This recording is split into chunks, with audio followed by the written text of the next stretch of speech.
Thank you for continuing into the 20-minute presentation. So rather than a repeat, we'll explore, this presentation will build upon those foundational ideas that I presented on the 10-minute one, well, kind of 12-minute one. So in the first presentation, I introduced the core themes of the Brain Savvy Therapist Workbook. There is a book and a workbook. I focused on the workbook, and that healing happens in relationships, that the therapist's presence matters, and that the brain can change through safe and attuned connection. So, this longer version, we're going to dive into more from the theory into the application of it. We will explore how these principles become especially meaningful in real counseling settings involving trauma, grief, and loss, and couples work. I will place particular emphasis on couples recovering from infidelity, where betrayal trauma often activates the nervous system in a powerful way. We will look into concepts such as co-regulation, attachment, emotional safety, and trust repair, and how this can guide treatment. My hope is that this extended presentation feels like a next chapter rather than a repetition, taken from the original ideas on the and the complexities that clinicians often encounter in the therapeutic room. So this book does an excellent job, in my opinion, integrating neuroscience with therapy in a way that feels practical and meaningful rather than overly technical. And it helps clinicians understand that brain functioning and emotional responses like attachment patterns and relational experiences are deeply connected. Instead of viewing symptoms only through a behavioral or cognitive lens, therapists are invited to understand how the nervous system responds to stress, trauma, and healing relationships. Another central idea is that the therapist's presence becomes part of the intervention itself. The therapist is not just simply delivering a technique, but is bringing a regulated nervous system, emotional steadiness, warmth, pacing, and attunement into the room. For example, when a couple with an anxious client, when working with an anxious client or a couple in conflict, the therapist's calm presence can lower the emotional intensity and create space for reflection. The book emphasizes embodied and relational healing. Healing is not only intellectual insight, it happens through what the body experiences in the relationship. And clients often need to feel safety, acceptance, and connection in the therapeutic relationship before deeper change can occur. This is especially relevant for trauma survivors whose bodies may still carry a threat response. Finally, the overall goal is integration and compassion, which what I love about this is that I'm able to connect this to what I'm already practicing through IFS, internal family systems. So integration means helping different parts of the brain, emotions, memories, and the sense of self work together harmoniously. So IFS would say that the intention is to parts to befriend. Compassion is essential because shame and self criticism often block healing. As clients experience compassion from the therapist, they may begin to develop a greater compassion toward themselves and others. One of the foundational ideas of interpersonal neurobiology is that the mind develops through relationships. Human beings are wired for connection, and our earliest interactions with the caregivers help shape how we understand ourselves, others, and the world. Experiences of safety, responsiveness, and attunement can foster trust and emotional security, while inconsistent or painful relationships may contribute to fear, insecurity, or relational distress in life. So the book emphasizes that the brain changes through experience. Because of neuroplasticity, the brain remains capable of growth and healing throughout life. This means that painful past experiences do not have to define the person's future. New relational experiences like therapy, mindfulness, and repeated moments of safety can help create healthier neural pathways over time. Attachment experiences strongly shape emotional regulation. If someone grew up in an environment where emotions were ignored, criticized, or unpredictable, they may struggle to calm themselves or trust others in adulthood. In couples counseling, this may appear as one partner becoming highly reactive while the other one withdraws or shuts down. These patterns often reflect attachment based survival strategies rather than simply poor communication. Finally, integration is described as a maker of mental health. Integration refers to different parts of the brain, emotions, body sensations, memories, and relationships working together in a flexible, balanced way. When integration is disrupted, people may experience chaos, rigidity, anxiety, depression, or disconnection. Therapy can help restore integration by creating a safe relational environment where healing and new patterns can emerge. One of the most meaningful ideas in this book is that clients often borrow our calm. When people enter the therapy room feeling anxious, emotionally flooded, ashamed, or overwhelmed, they may not yet have access to their own internal regulation.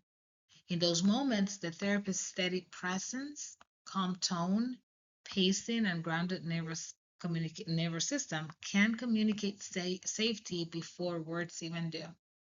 This is especially important with trauma survivors or couples in conflict, where emotional intensity can rise quickly.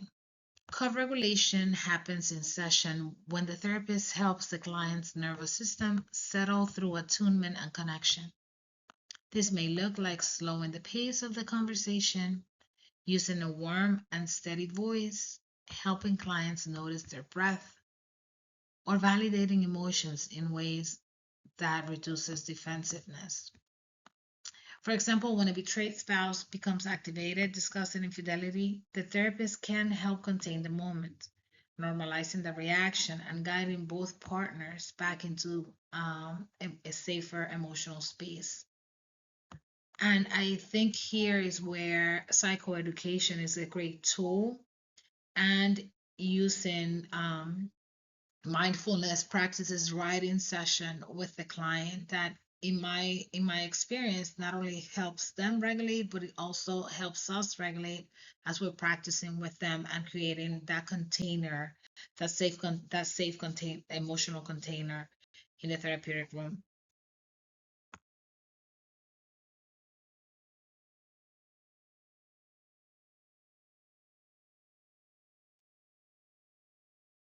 One helpful way to understand couples counseling is to recognize that there are often two nervous systems interacting in the same room.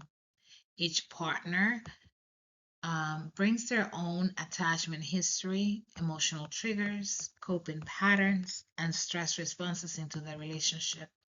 And what may appear on the surface as an argument about communication, finances, or trust is often shaped by deeper nervous system activation occurring in both individuals simultaneously. Conflict is frequently less about the content of the disagreement and more about each partner's attempt to protect themselves. One partner may pursue, criticize, or demand reassurance because they may fear the disconnection of them or the abandonment, while the other may withdraw, shut down, or become defensive because they feel overwhelmed, inadequate, or emotionally unsafe. These responses are often protective strategies rather than evidence that either partner does not care. For this reason, relational cycles matter more than blame. If therapy focuses only on identifying who's right or wrong, couples may often remain stuck in the same repetitive pattern. However, when the therapist helps the partners recognize the pursue withdrawal cycle, the escalation pattern, or the mutual triggers between them, the conversation can shift from accusation to understanding. And this creates a space for empathy. I've had couples where they would be at each other's throat, and when I would slow down the process, um, and invite them to stay away from the content, and kind of like see how each other is triggering, it's amazing what happens in session. And this is especially important because it creates space for the empathy, accountability, and allows the couple and the individuals to move towards more secure ways of relating. So I'm gonna stay with discussing couples. So when a couple is going through the discovery phase of infidelity, many betrayed partners experience reactions that closely resemble trauma responses. The initial disclosure or discovery often brings shock and disbelief as the reality of the relationship no longer feels stable or predictable. What they believe to be true about their partner, their marriage, or their future can suddenly feel shattered. Hypervigilance is also common during this phase. The nervous system begins scanning for additional danger or hidden information. This may show up as checking phones, reviewing timelines, replaying conversations, or becoming highly sensitive to changes in tone, behavior, or routine. These responses are often attempts to regain a sense of safety and certainty. Intrusive thoughts frequently emerge as the mind tries to make sense of what happened. Clients may replay imagine scenarios, or repeatedly ask unanswered questions. Sleep concentration and appetite can also be disrupted. Depending on the person and the moment, emotional responses may include panic, intense anger, grief, numbness, or shutdown. Some clients move rapidly between these stages as well. Understanding these reactions through the nervous system's lens can help the therapist normalize the experience, reduce the shame, and guide the couple toward stabilization before deeper work.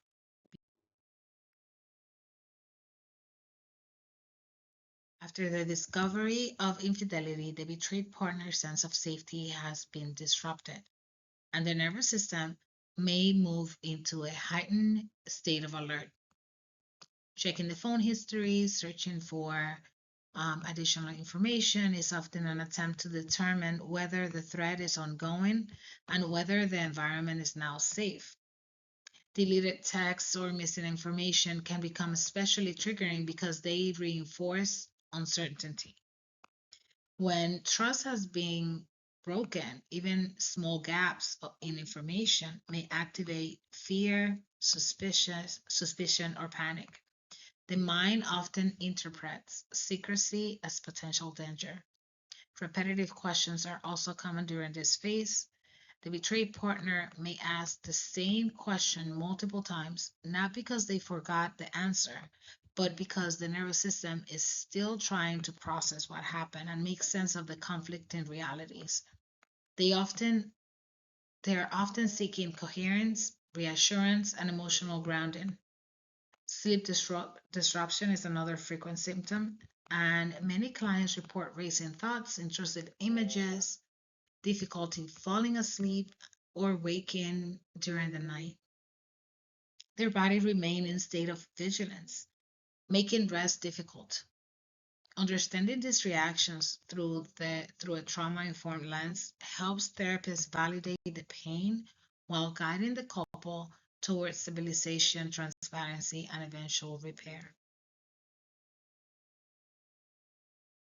For the involved partner who engaged in the infidelity, responses such as shame, defensiveness, minimizing, or withdrawal are often rooted in the nervous system activation rather than simply indifference. Once the betrayal is exposed, many individuals experience intense shame, fear of losing the relationship, and anxiety about the pain they have caused. Shame can be especially powerful because it often sounds like I'm bad rather than I made harmful choices.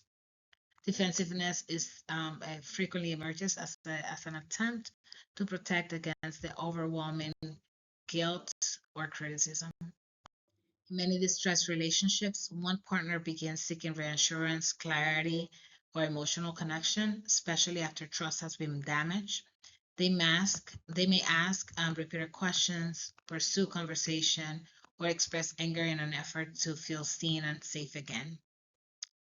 The other partner may respond by retreating, shutting down, becoming more defensive because they might feel overwhelmed, ashamed, afraid of saying the wrong thing, or emotionally flooded by the intensity of the conversation. Withdrawal can become a protective strategy to reduce stress, while defensiveness may serve as a shield against guilt or perceived attack. Unfortunately, both partners end up feeling alone. The pursuing partner experiences the withdrawal as a rejection or lack of care, while the retrieving partner experiences the pursuit as criticism or emotional danger. As the cycle repeats, each person's protective strategy unintentionally reinforces the other's pain. From a clinical perspective, this dynamic is important because the cycle itself often becomes the enemy rather than either partner. When couples are emotionally activated, one of the therapist's first tasks is to slow the conversation. In moments of escalation, partners often speak from reactivity rather than reflection. Interruptions increase tone sharpens, and each person becomes focused on defending themselves or proving a point. Slowing the pace allows the nervous system to settle through enough for deeper listening and thoughtful response. This may involve using the exchange, guiding breathing, asking one partner to speak at a time, or helping each person identify what they're feeling underneath the anger. It is equally important to validate the pain on both sides while not equating behaviors. Validation does not mean approving harmful actions. It means acknowledging the emotional reality each person is carrying. The betrayed partner may need their shock, grief, anger, and confusion be recognized. The involved partner may need acknowledgement of shame, fear, and overwhelm. The therapist also helps structure safer dialogue rather than allowing the couple to repeat harmful patterns. The therapeutic space creates a more contained and respectful process for communication. After betrayal, trust is rarely rebuilt through words alone. What often restores safety is consistency over time. When the involved partner begins to show dependability behavior, follow through on commitments, being emotionally available, and responding reliably, the betrayed partner's nervous system gradually receives evidence that the environment may be becoming safety.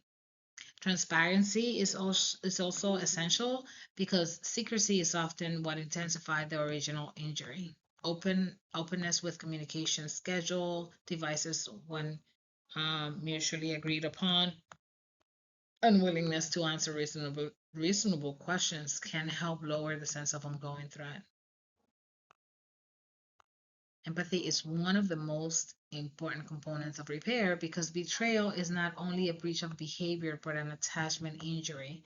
The betrayed partner often needs to feel that their pain is heard, is understood, and emotionally held. When the both partner can listen without defensiveness, acknowledgement the impact of their choices, and respond with genuine remorse and care, emotional wounds begin to soften. Empathy often helps transform the experience from isolation and invalidation toward connection and healing. Trauma and significant loss often activate survival responses such as fight, flight, or freeze. Clients become reactive, anxious, numb, or emotionally shut down. and grief can feel overwhelmed and difficult for someone's ability to regulate their emotions. Someone who can compassionately hold their pain, help them feel less alone and support their gradual healing. It's what our goal is in the therapeutic room, and that's actually what clients often need. It's just someone who is a safe witness. Psychoeducation can be powerful because it helps clients understand that many of their reactions are normal responses to painful experiences rather than signs that something is wrong with them. So, normalizing the trauma responses such as hypervigilance, emotionally flooding, or withdrawal can reduce fear and confusion. Explaining triggers can also help clients and couples recognize certain situations, words, and behaviors and how they activate intense reactions in the present. This understanding can create more patience, teamwork, and hope in the healing process. In my practice, I try to begin with grounding myself before sessions. Sometimes it's possible, sometimes it's not, but I try to have spiritual practices that help me throughout the day to become more present for clients and for myself.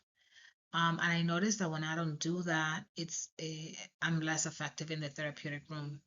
Even though the session might go well, I might feel like more heavy.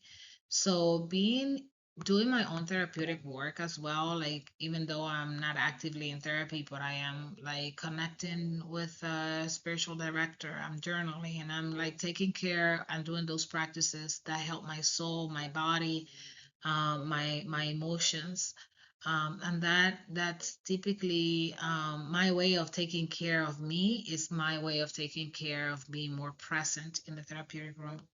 Being aware of my own internal state can help me be more intentional in the sessions and not diminishes. It makes less probable that I'm kind of like doing counter transference in the therapeutic room. One of the major strengths of this book is that it's both practical and compassionate. Um, the author presents concepts that are clinically useful. The material does not feel cold or overly academic. Instead, it consistently centers in healing, connection, and the dignity of the client. The book is also strongly trauma informed and it helps clinicians understand that many symptoms and difficult behaviors are adaptive nervous system responses to pain, fear, and past wounds. Another strength is that the concepts are useful across therapeutic modalities, whether the clinician practices CBT, EFT, psychodynamic therapy, IFS, or faith integrated counseling. The principles of the nervous system regulation, attachment, attunement, and relational healing can enhance the work. In that sense, the book offers foundational lens that can be a complement for many approaches rather than compete with them. One limitation of the book is that the readers may find portions of the neuroscience terminology dense or unfamiliar, especially if they do not have a strong background in brain-based approaches. Another challenge is that the book requires that the therapist engages in their own inner work. The author emphasizes that effective therapy is not only about techniques or intellectual knowledge, but also about the clinician's capacity for self awareness, emotional regulation, and presence. My concluding reflection from this book is that healing is deeply relational, and therapists often become part of that healing process through the presence they offer. So I agree with the book and I fully recommend it.